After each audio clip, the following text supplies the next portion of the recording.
Welcome back, everyone. Today we're going to be taking a deep dive into healing and thriving after narcissistic abuse.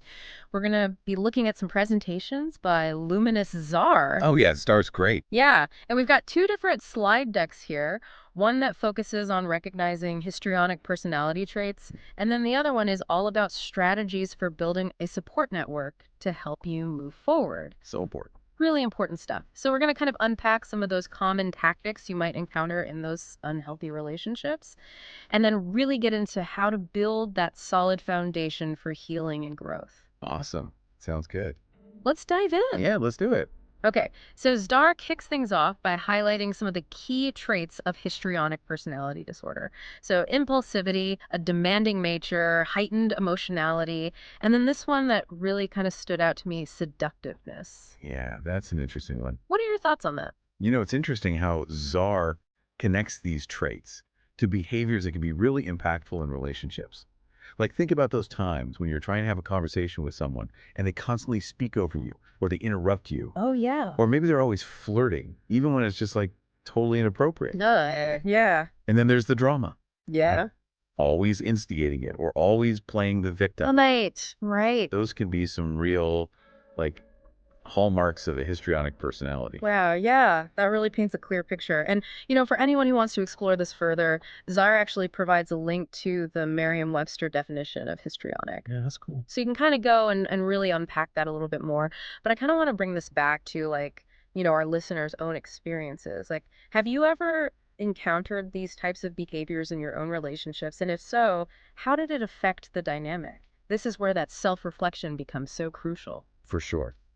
Recognizing those patterns is like the first step. Yeah. And that leads us perfectly into Czar's advice on setting boundaries. Yeah, Czar talks about discontinuing compliance with unreasonable demands. It's like finally saying enough is enough. Yes, exactly. But how do you actually put that into practice? Like, what does that look like? Well, Czar suggests conducting what they call a relationship inventory, Okay. which is basically taking stock of those recurring issues, particularly when it comes to dealing with narcissists or people with cluster B personality disorders. Wait, can we pause for a second on that? Sure. I think it would be really helpful for our listeners if you could just give a quick explanation of what cluster B personality disorders are and how they relate to narcissism. Absolutely. So cluster B personality disorders are a group of mental health conditions, and they're characterized by, dramatic, overly emotional, or unpredictable thinking and behaviors. Okay. This cluster includes narcissistic personality disorder, along with borderline, antisocial, and histrionic personality disorders. Gotcha. So when Star is talking about cluster B, they're talking about this broader category that includes narcissism. Okay, that makes a lot of sense. So going back to that relationship inventory then, what kind of things should people be looking for? I think it's about thinking about those non-negotiables in your relationships. Yeah. You know, where are you seeing those patterns of unhealthy behavior emerge? Right. Maybe it's constantly feeling like you're walking on eggshells, never knowing what mood somebody's going to be in. Mm-hmm. Or maybe it's consistent lack of empathy Yeah. or feeling invalidated. Uh-huh. Identifying these red flags can be really empowering. That's such a powerful point. Once you start to recognize those patterns, then what? What's the next step? Because it seems like Zadar puts a lot of emphasis on building a support base. Oh, absolutely. They really drive home the point that the aftermath of these relationships can be incredibly traumatic. It's not just about coping, it's about truly healing. And having that robust support system is essential for that journey. And I love how they compare finding the right support to dating. Oh, yeah. It's such a brilliant analogy. It is. Just like you wouldn't settle for the first person you meet in the dating world. Right. You shouldn't settle when it comes to finding support. You need to find people who truly understand your experiences, who validate your feelings, and who encourage your growth. Yeah, so where do you even begin to build this support system? Because Czar suggests exploring a range of options. That's right. Exactly. And they stress that there's no one-size-fits-all approach. Right. You might find solace talking to a mental health counselor, Mm-hmm. while someone else might connect better with a life coach or a support group. Yeah. Then there's also trauma therapists, clergy, spiritual teachers. And let's not forget art therapy and occupational therapy. Oh, for sure. Czar actually provided some helpful links for those too. Oh, cool. So it's really about finding what resonates with you and where you feel most comfortable seeking that guidance and support. Absolutely. having that diverse toolkit for your healing journey. I think that's such a valuable takeaway for our listeners. There are so many paths to healing. It's about finding what feels right for you. So, as we move into the next part of our deep dive, I want you to really think about what kind of support feels most appealing or necessary to you right now. What could be that first step towards building that support base? We'll come back to that after a quick break. Sounds good. Yeah, it's about building that team, those people who can really support you on your own unique healing journey. Absolutely. And speaking of that journey ahead, Czar offers some really empowering advice, kind of as we start to wrap things up here.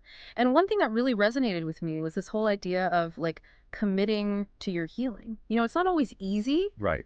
but it's so worth it. Absolutely. And it's not just about that commitment, it's about being proactive. Mm. Czar really emphasizes creating like a blueprint for your support base. Think of it like a roadmap for your healing journey, Okay. where you're outlining, who you want to include, what kind of support you need, and how you actually plan to connect to those resources. So it's like taking all this information we're discussing and turning it into actual actionable steps. Exactly. Oh, And another thing, STAR reminds us to be assertive when we're working with healthcare professionals. Don't be afraid to ask questions, do your research, and advocate for your needs. It's your health, your healing, and you deserve to be like an active participant in that process. yes. And speaking of research, Zadar also encourages us to really thoroughly investigate our treatment options because there are so many different approaches out there, So many. from traditional therapy to more holistic practices. Yeah, you got to find what aligns with your values and goals. Exactly. And, amidst all the seriousness of all of this, Right. the star throws in this great reminder. Like, don't forget to laugh, don't forget to smile. Oh, It's yeah. so easy to get caught up in the heaviness of healing. Uh, But those moments of joy are essential for lifting your spirits and reminding you of all the beauty that's still out there.